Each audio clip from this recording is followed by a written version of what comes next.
Nothing is more pleasing to the eye than to see a well-kept English garden.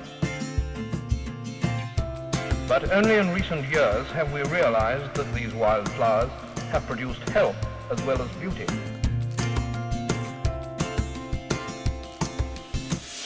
Thousands of growers. They're out in the fields on the fresh air and sunshine. Healthy and strong. Is there any doubt in our minds that they're enjoying themselves?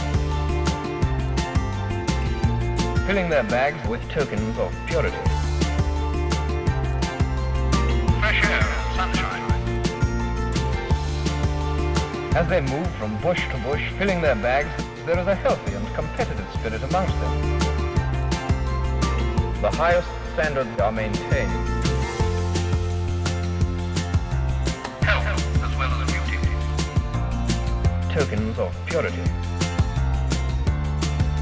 Thousands of growers. Is there any doubt in our minds that they're enjoying themselves?